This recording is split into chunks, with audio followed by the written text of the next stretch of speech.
وہ جانتے تھے کہ اگر اسلام مدینہ میں جڑ پکڑ گیا تو ان کا قدیم نظام ختم ہو جائے گا۔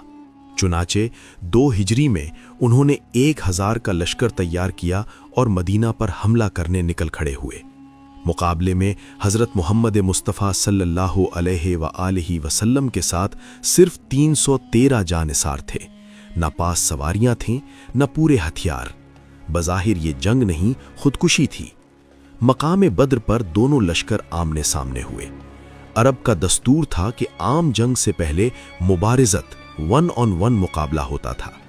کفار کی طرف سے ولید، عتبہ اور شیبہ نکلے اور پکارا، اے محمد، ہمارے مقابلے پر اپنے ہم پلہ لوگوں کو بھیجو۔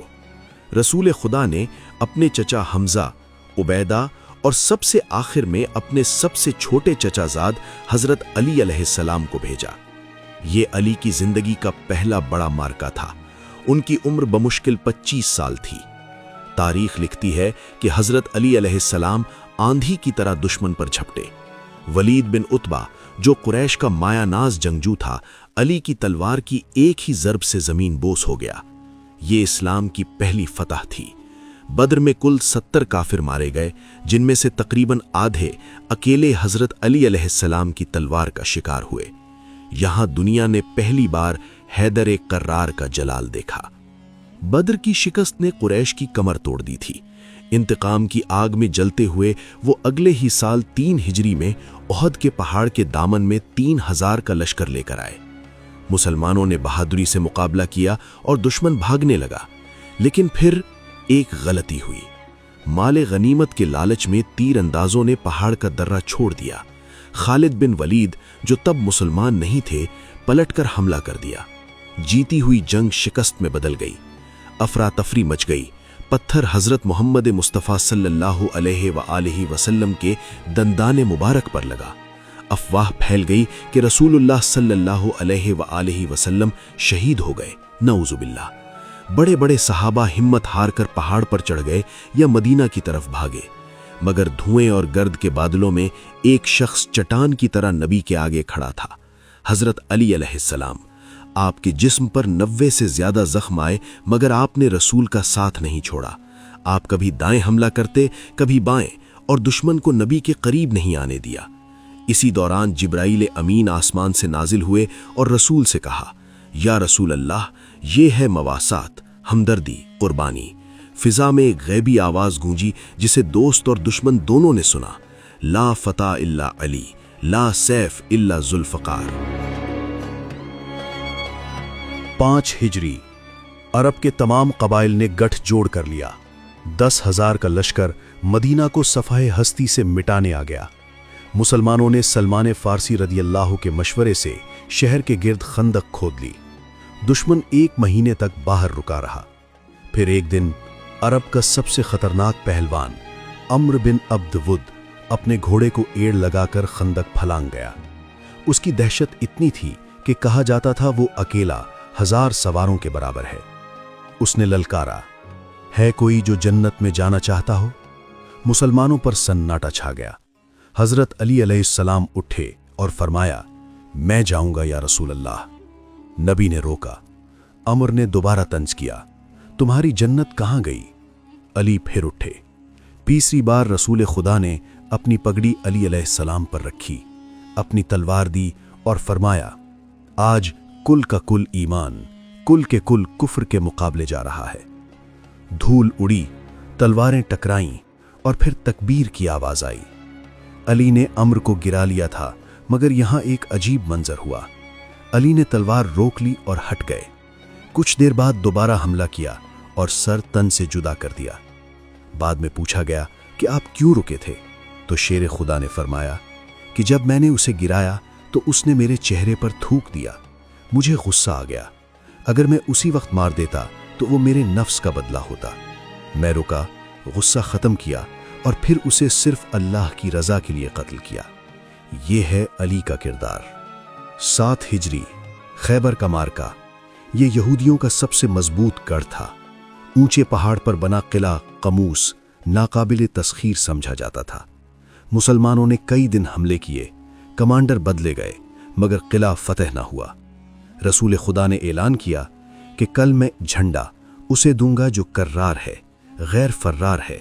اللہ اور اس کا رسول اس سے محبت کرتے ہیں اور وہ ان سے محبت کرتا ہے۔ پوری رات صحابہ منتظر رہے کہ یہ شرف کسے ملے گا۔ صبح ہوئی تو نبی نے حضرت علی علیہ السلام کو طلب کیا، مگر علی کی آنکھوں میں آشوب تھی، وہ دیکھ نہیں سکتے تھے۔ نبی نے اپنا لعاب دہن ان کی آنکھوں میں لگایا اور دعا دی۔ آنکھیں ایسے ٹھیک ہوئیں جیسے کبھی درد تھا ہی نہیں۔ علی قلعے کی طرف بڑھے، محرب جیسا پہلوان مقابلے پر آیا اور 2 ٹکڑے ہو گیا۔ پھر علی نے وہ کیا جسے عقل تسلیم کرنے سے قاصر ہے۔ آپ نے قلعے کے بھاری آہنی دروازے کو، جسے 40 آدمی مل کر کھولتے تھے، اپنے ہاتھوں سے اکھاڑ پھینکا اور اسے خندق پر پل بنا دیا۔ یہ محض جسمانی طاقت نہیں تھی، یہ ولایت کی روحانی طاقت تھی۔ میدان جنگ کے اس ناقابل شکست شیر کو دیکھیے اور پھر مدینہ کے ایک چھوٹے سے کچے مکان میں دیکھیے۔ یہاں حضرت علی علیہ السلام ایک عام مزدور اور ایک شفیق شوہر ہیں۔